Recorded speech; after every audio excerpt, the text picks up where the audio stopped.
Hey there, Allyson McQuinn.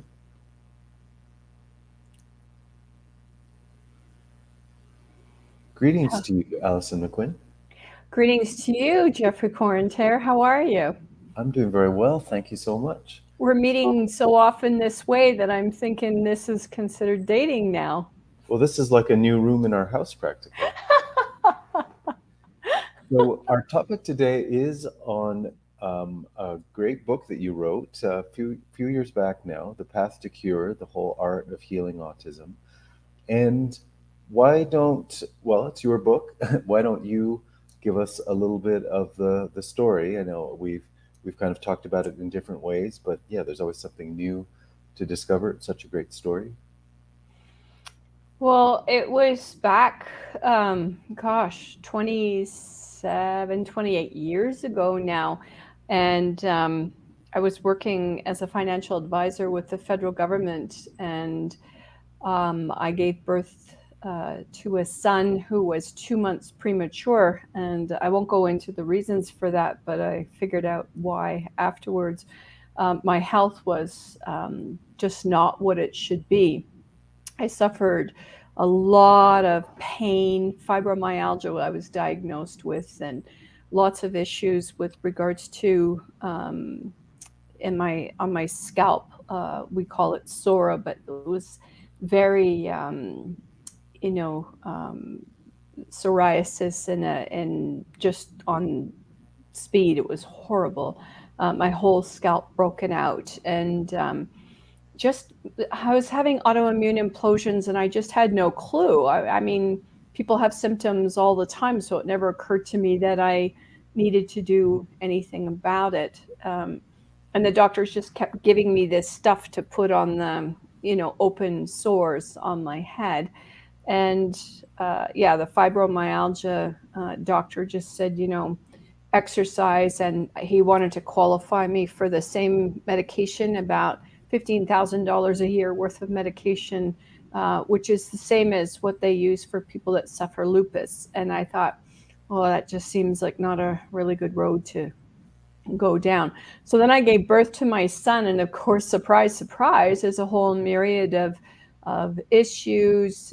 Born 2 months premature, which we know is my microbiome was a disaster. I'd suffered all kinds of chronic infections as a kid, kidney infections, bladder infections, and then yeast issues off the charts. And so, yeah, no, they just kept giving me statin drugs and all kinds of antibiotics. And of course, when I went to have a baby, my whole microbiome ecology was an extreme disaster. So Jordan popped out 2 months premature by C-section because he was in distress with 180 beats per minute.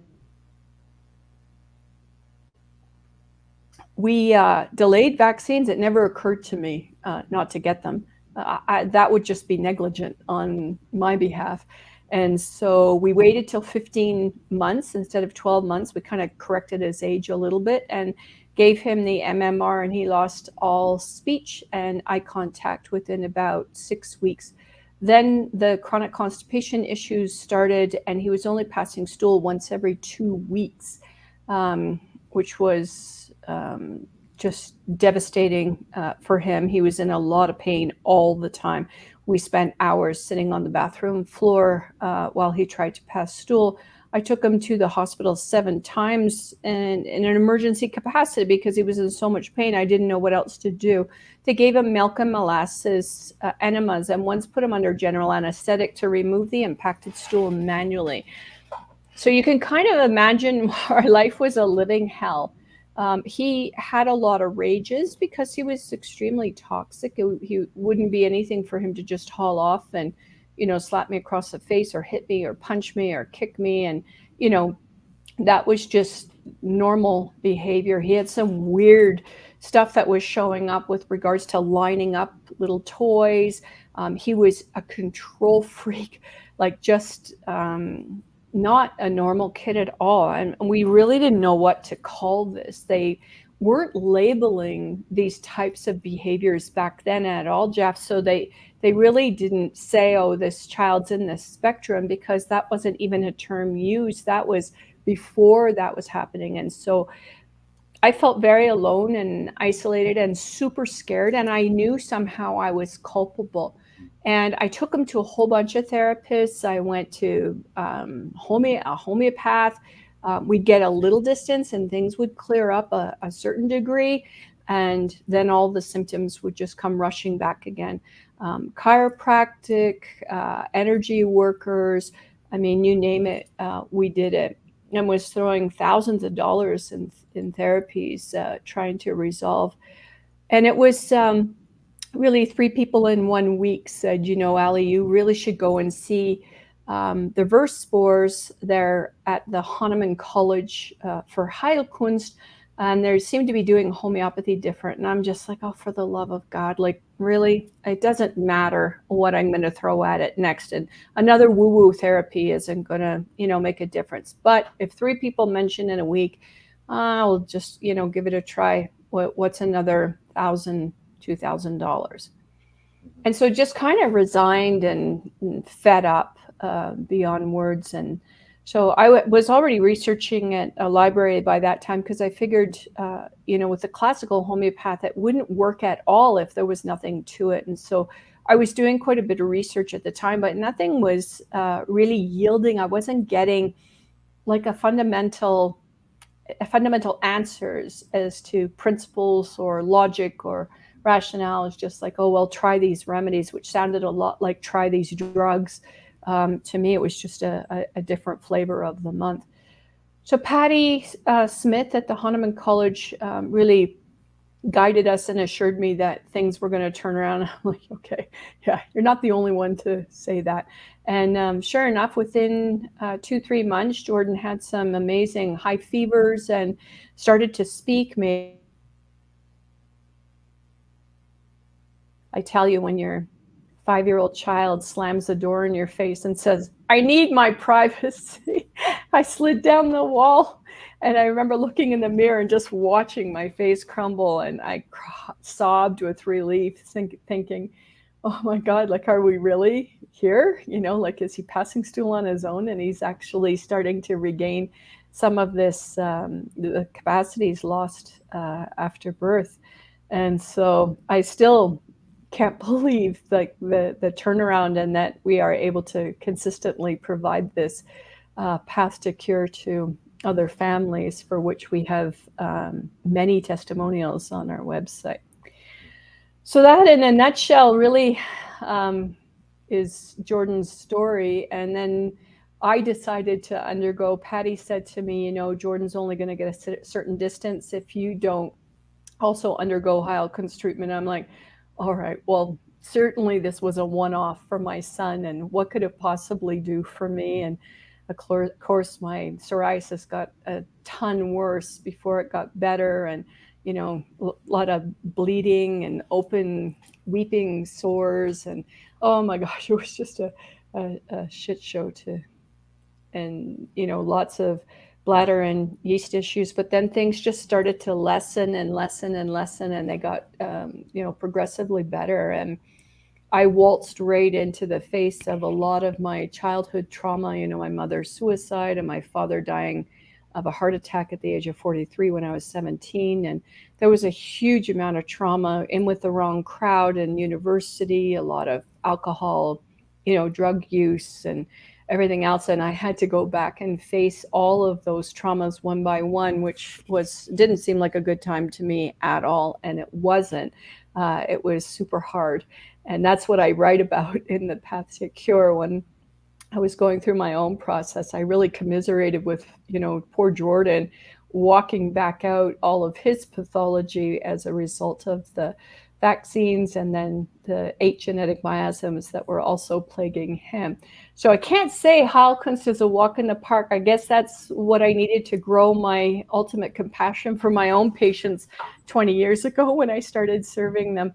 And so, yeah, you'll never hear me say, oh, healing reactions are easy, or this path to cure is, a boatload of fun, because it's not. But the alternative for me, with the chronic and wild mental illness on that whole side of my mother's family, and then major heart stroke issues on my father's side, um, I felt like I was backed into a corner, and I really didn't have any choice. This was my only portal through and out the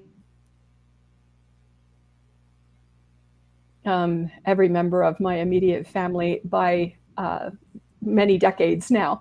And so, yeah, imagine my surprise. I didn't expect this outcome at all. Mm.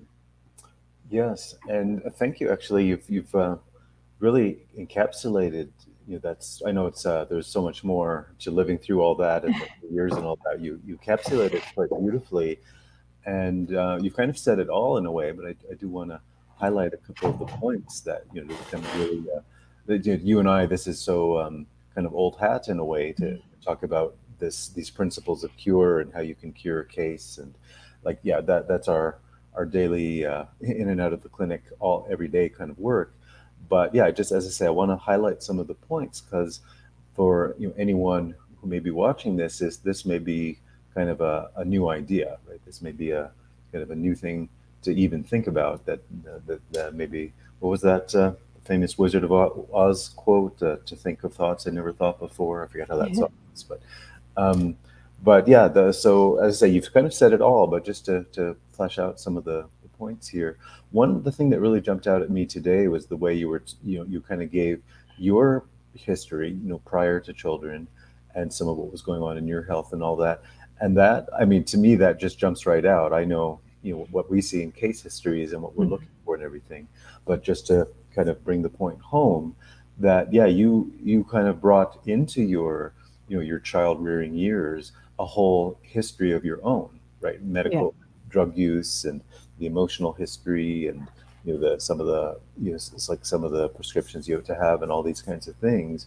So yeah, through my Heilkunst eyes, I'm just like going check, check, check, and checking all these boxes of, oh yeah, all the things we need to, like, I'm just pretending we're doing your case in real time, like it's just happening right now, right? And yeah, we have to go and, oh yeah, we'll have to clear this drug and this this emotional event and so on and so on. I see that quite clearly just because we live it every day. But yeah, just to understand why I'm saying all this in this manner is that this is one of the biggest questions we actually get asked by people who are just at the beginning of starting a treatment plan with us. Often, of course, we talk to parents. They want to treat their autistic child. We treat other conditions as well. But one of the biggest questions is if it's worded in different ways depending on who's asking it, but whether it's necessary or whether it's a good idea for for the parents also to be treated. Sometimes it's not even asked so in such a direct way, but they kind of are talking about some other things, and we'll actually bring that idea to them. Right? Well, it's kind of like the right time to present it because, yeah, as I say, you illustrated so beautifully that, yeah, very clearly that is part of the case. And as I say, in autism, that the general spectrum, we do get quite a range of expressions of cases, right? They're kind of there's this kind of a bit of a broad map there of what you can see, but there's a lot of the same underlying things that are going on. So that's when we talk about these consistent laws of nature, the laws of cure, and everything. We can, despite every case being unique and different, and no two snowflakes alike, that kind of thing, um, it doesn't matter. Like it's we still the same principles will apply, and you can unpack it and get to that path to cure, just as long as you adapt those principles exactly to what's unique in that case. So that's and I say that's a really big point, because a lot of people, they don't. This may be kind of, as I said a minute ago, a very new idea, but to people to even think of the concept of consistent laws of nature and consistent process of how we can cure all the different cases. Most, like, you're coming out of the allopathic system or just the general medical culture that we all live in, the idea that people even subconsciously get is, yeah, there is no such thing as cure. When a success case happens with this modality or that modality, or with whatever, people have just been trained to think, oh, that was a fluke, or they were lucky, or that was a 1 in a million shot, or it's like being you can't be struck by lightning twice kind of idea. It's like yeah, a kind of a fluke of nature kind of thing. But no, this is precisely what, as I say, you this is where you started, with your life and your son and everything, and you lived this whole experience. But yeah, this is what we've learned, formally now, through studies and through 20 plus years of clinical experience with all of this. Yeah, it's not a fluke. It's not lucky. It's not, well, this family got lucky because whatever, they hit on the right remedy or the right nutrient or something. No, it's not at all. There is a path, and we can take the case, any case that we get, we can take it down that path consistently every time and get to that final curative result. Now, the details will be different from case to case, but the principles are not, right? So that Mhm. said, that's just like, as I said, anyone who, all the combative people on social media. I don't know if you ever encountered them, hun, but I seem to have. And yeah, if it's like you want to tell them at some point, well, if you want to argue against the laws of nature, why don't you give me your best argument for why the law of gravity is bunk? It's like why aren't you arguing that case? Because you're essentially doing the same thing, but you're just you're taking your focus out over on here. You happen not to really understand what you're talking about on here, but the louder you speak, it seems you're gonna feel more important about your arguments or something. Anyways, blah blah blah blah. I don't want to. We know all the trolls are out there on the internet. That's another law of nature. They're not going to go away. So, mhm. Yeah, well said. Yeah, I think it's odd that, yeah, I mean, it's super interesting. I often say this to patients, the law of gravity, just think of the nuances. I'm a woman of 136 pounds, and what about a man who's 270 pounds? And we stick to the earth at the like in the exact same way, without more force bearing down on another. When you think about it, it's a miracle. Mhm. And that's the thing, to be able to actually use belladonna for a child's fever, for example, right sided. They're waking up at midnight, and this just happened this week, that I prescribed that remedy. Um, and also for a mom with mastitis this week, and same results in both cases. They're like, my son's earache is completely gone. The cough is abating. He's sleeping through the night. The other mom with the mastitis is like, yes, the breast isn't red anymore. There's no hot splotches. I mean, it's an amazing thing to be able to affect cure like that. And no one was more surprised than I was, because, it wasn't even, it was 4 years after studies that I got to clinical, still thinking, that this is random, until like because I was in the realm of finance and science, I was like, yeah, there's no way it's still that this can be consistent. But we had 3 women with fourth stage cancer in that clinical, and one of them, every single one of them resolved. And so imagine, my surprise, and here we are 20 years later with pages and pages of testimonials on arcanum.ca. You can't deny those results. No, exactly. Exactly. Yeah, and again, thank you, to all the 20 years of the success cases and all of this, but which is great in itself. But yeah, this is the point I wish that more people could come to understand, was, yeah, it's not by chance or luck or Mhm. random flukes or whatever. It's, yeah, by following. Now, here's the thing too. When I keep talking about the laws of nature, it also this is where the scientific part of it comes into, because the laws of nature are always operating, right? They're always there, they're always doing their thing. But until we come along with our scientific rational mind and apply the appropriate laws of nature, to a given case, and how that case needs to go through a curing and healing process, it's until that rational mind comes along that we can actually start to talk the way that we are, that, oh yeah, now we can predictably take someone on that path to cure, and we know those laws, we know how to go through them. Otherwise, in a sense, what people think about being lucky or that kind of thing, in a sense, they're correct that yeah, if that scientific process is not being, is not being enlivened and activated in a given case in a given kind of clinical setting, then yes, then you are dealing with luck and chance and oh well, we just grabbed this next vitamin off the shelf to see what would happen. Like trial and error is not science in that sense. So Yeah. yeah, there is a germ of truth to thinking, it's all about luck or whatever. But no, we can definitely go way beyond that realm of chance into the higher realm of rational principles, which is exactly what we're talking about here. Yeah. So let's do that. I'm just going to take a moment and go through what I normally go through with a brand new patient after the initial assessment at the initial consultation.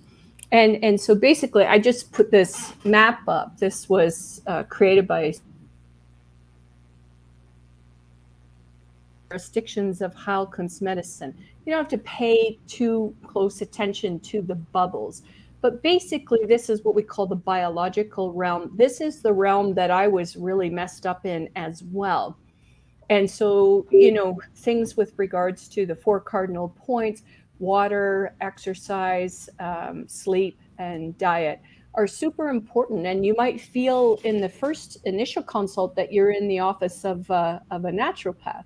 And a lot of people will say that. And absolutely, we need to make sure that the scaffolding of your health is sound and that we're working towards creating a more bolstered organism that can withstand these middle bubbles, which is when we start to de-traumatize the individual of all of their timeline events of emotional and physical shocks and traumas in the order in which they were assumed back to birth.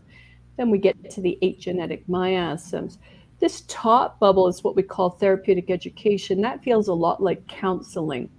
You want to make sure that, let's say the person comes in with a diagnosis of cancer, which is a disease of resignation, that they are not reproducing this state of mind for the disease matrices. And I find it super interesting, including myself, that I actually ended up with an 1.5-inch tumor in my left breast. And there's a correlation between us mamas of autistic babes and the cancer miasm. Yes. And we've written, I think we've both written blogs in that realm exactly about that. Because a child can't download an autonomous sense of individuality, especially if the mama doesn't have one. And that's the nice way of saying that that's why the mama has to be treated, because it is really important that we become the mentors for our babes, especially when they start to come out of the spectrum, is that we have to be prepared to catch them and then mentor them to the place that they are actually going in their reality and sovereignty. Back to this map now. So just to be clear, what we do is we take a patient like an onion and we peel the emotional and physical shocks and traumas off in the order in which they were assumed. And then we get to these 8 genetic miasms, which are the root causes of all diseases, all chronic diseases.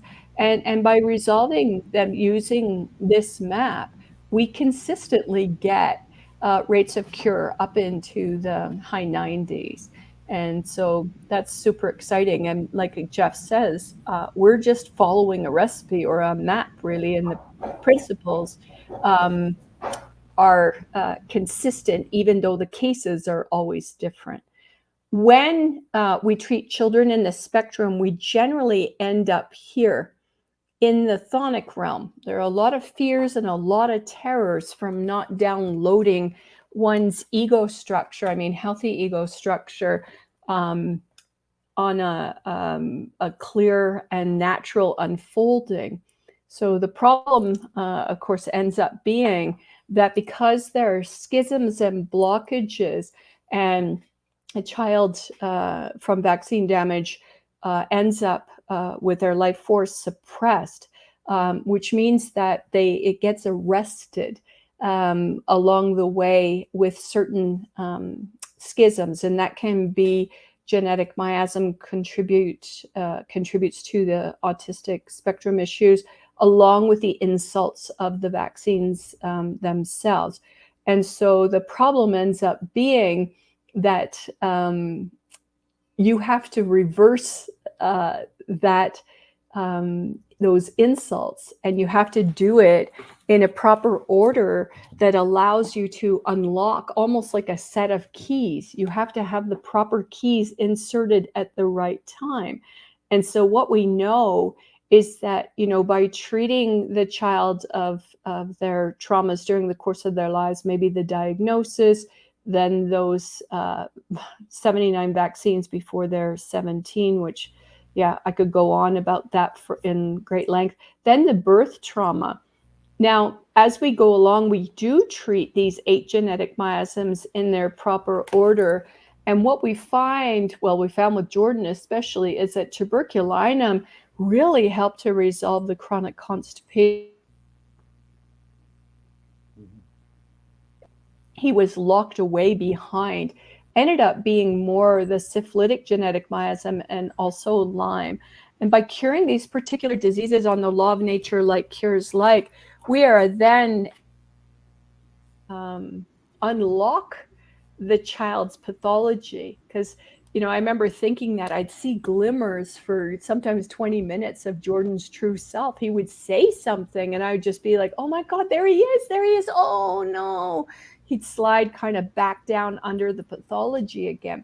But when he started to resolve through the system of Heilkunst, it was like these periods where I actually saw his true essential self just kept staying for longer and longer periods of time. Then he'd slide back, but he'd come back out that much quicker until he held, permanently. And it's important for me to say that, my son is 28 years of age.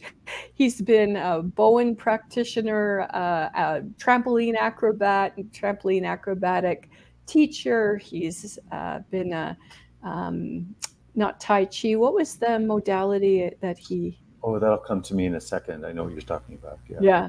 So things requiring a lot of hand-eye coordination.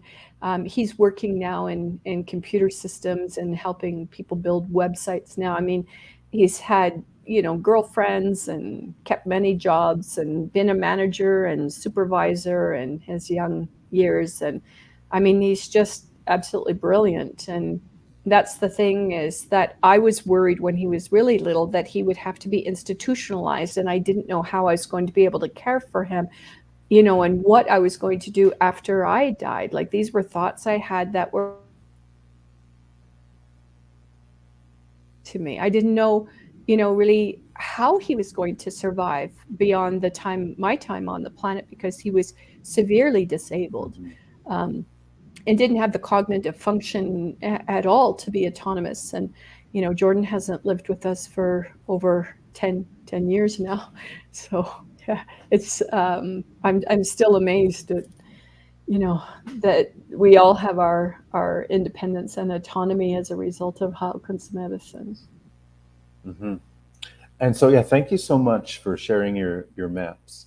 And I know, and we can go on so much longer about them. There's a lot of detail there, but yeah, you really gave us a good flavor of that, and that's part of our bigger point here today, is that yes, we do have the exact principles, the rational principles and all of that, and it is, what's that expression?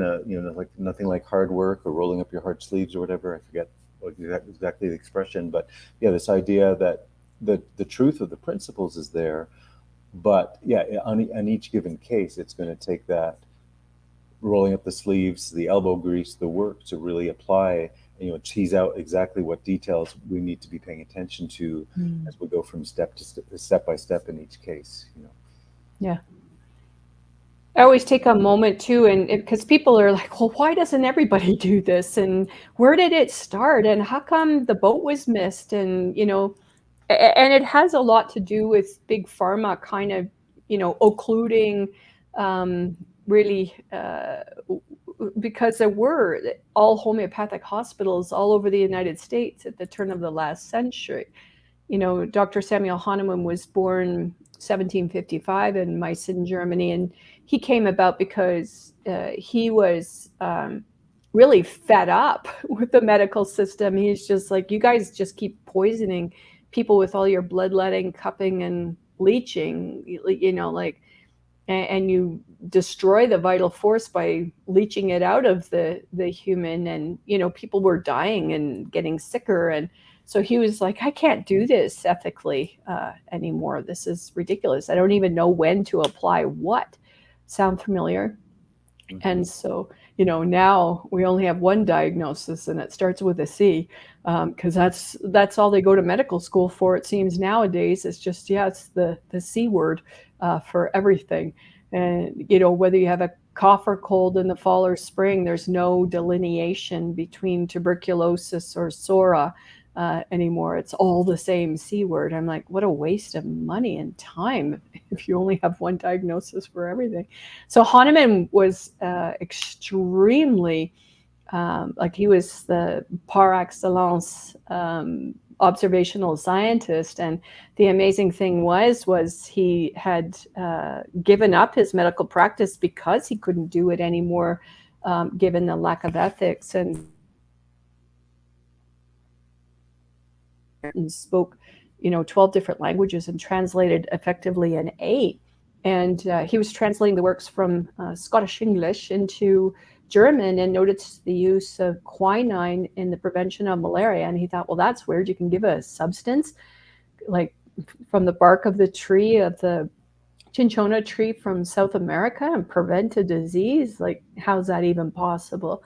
And so he actually went on a mission and actually took a dose of quinine himself, and made himself extremely sick with lots of nausea and diarrhea, and vomiting, and fever. And so when he got better, he thought, well, that's interesting. Maybe nature's consistent in the way that she poisons. So he went off to the college that he was teaching at and asked his students if they would do a proving. He didn't even have that term back then. But yeah, they all had the exact same symptoms. And he thought, well, that's super interesting. What if what Hippocrates said, that, what doesn't kill you makes you stronger, and first cause no harm, and all of these things. But Hippocrates had said one more thing, and that is, you must base prescription on the law of nature, like cures like. And so when a patient came to see him with the symptoms that looked like the quinine disease he had provoked within himself, he gave a small crude dose of quinine and cured it instantaneously, and then thusly discovered the law of cure, like cures like, which we are told is the law of homeopathy, or homeopathic cure.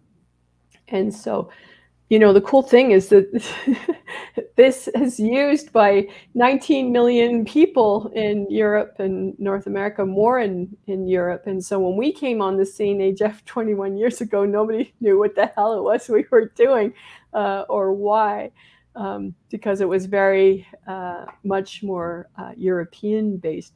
So Heilkunst is a much broader system. I mean, we're trained now. The program is over 6 years, and I mean, you're doing a third postgraduate research right now. In fact, I don't think I've ever known you not to be studying formally Heilkunst principles, off into anthroposophy and orgonomy, and now into the deepest level of philosophy that we have available.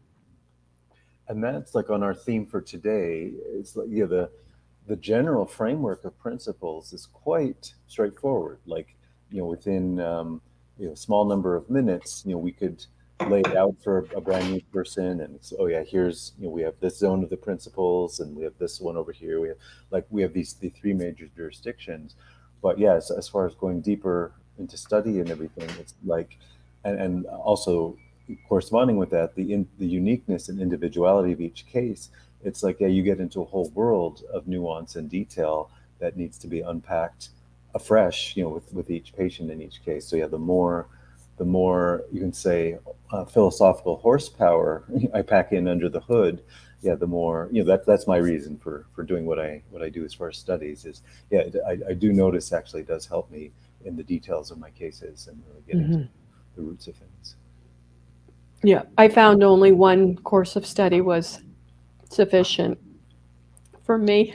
Yes, some Where people like you are back to luck and everything. You're just born with an innate sense of smartness, and no, it's you have not true. a natural common sense wisdom. I'm more of like a brain wisdom, a brain smarts that I need to feed that a lot of fuel, but I got a It's lot of not fuel. true. Yeah, I just prefer. I think you need a backup, support, making sure somebody's making meals. Otherwise, you would never eat because you're so busy and uh, with all of your studies and yeah, practice and running a very large empire now, as it would seem. So, mhm. So let's turn this over to the viewers, and now for any questions or just general comments, wherever you are participating in this, Facebook or YouTube, or if you're some one of the other similar platforms. As always, you can just go down to the comment box underneath this video and just type your question, type your comment. If you're here with us live, we'll get that right now and we'll speak directly, to you. That whoever just typed something in. Otherwise, if you're watching the replay, same thing. Just put in your comment, and we will get that, and we will bring that forward to the next time we're talking like this. The next time we have a question and answer session, and yeah, nothing will get lost in the mists of time. We just will keep circling around the questions as you bring them forward. So yeah, any kind of final reflections or summary that you have of what we're kind of focusing on today, Allyson? Yeah, like you say, Jeff, just after all these years of Howkins medicine, I'm truly amazed. I think of the children that I have served. Finley, who started to speak and didn't have speech before. Little Alexander, who was locked away in his world, writing with little plastic blocks his name after the first session, and he had never done that before. Just the love and compassion that I've had for the parents that trusted me and us, to bring their own path to cure. I'm so full of gratitude to have had the opportunities to resolve those cases. They're super emotional for me. There's not a day that goes by that I still don't have those feelings that I did with the struggles that I had with my own son. And, when a mother is crying and saying how difficult and hard it is. And then as we go through several months of treatment, just the big shifts and the big wins. And, we get to celebrate that together. And I still am right along with them, heart to heart, shoulder to shoulder, because, yeah, it's just, it's indescribable, the feeling when a child starts to wake back up after being traumatized and injured. Yes. Exactly. Yeah. Of course. Yeah. We can talk about the rational principles, which are true, but yeah, there's a very human outcome at the end of it all, and yeah, that's never lost on when we go through this experience with anyone, that's the real living reality of behind all this. But yeah, I am grateful, thankful for the principles to be able to do that. But yeah, you're right. To kind of bring it back home to that, Alison, it is very much a human story we end up with in the end. Yeah. Just to mention that when Jordan was really ill, I made a pact with whatever creator created us humans cured. I would write a book and give it away for free. I felt that that was my obligation, that I would be so thankful that I would do that. So, Jeff, just to mention that thepathtoCure.com /bonus is an audio book, and out of my own pocket I paid to have it published, and then gave it away for free now for over 2 decades. And with the bonus, it's actually an audio book, so have at her. It was a woman I was serving years ago in New Brunswick, Canada, and she offered to do the recording of it as an audiobook. So I'm super proud of that piece. And again, it's completely free, and there's no charge for that at all, just so you know. I think to get the book all in one encapsulated version, I don't know, it's at $9.99, but the Path to Cure bonus audio book is given to you for free over several weeks. You get to unpack another chapter each week until it's finished. Yeah. So there it is. So thepathtocure.com/bonus, or if you leave off the bonus, you can also see the Kindle version, if that's your preferred Mhm. way of reading and all of that. But otherwise, as I say, if we get kind of questions that come in from the replay, we will certainly incorporate that in our next Q&A. But otherwise, thank you, Allison, and thank you all for kind of joining us and being part of this whole path with us. It's my pleasure. Awesome. Thank you, Jeff, so much for taking the time and yeah, co-hosting with me. I know there was a knock at the door, which is the worst thing that can happen during a live broadcast. So yeah, thanks for fading and going to pick that up. And That was yeah, perfect timing. You were right in the middle of your map tour. So, for a moment I realized, whoa, I'm by myself. I was a bit spooky for a second, but yeah, it was all good. okay, well, we will see you all in TV land next time. Thank you, Jeff. Talk to you soon. Bye.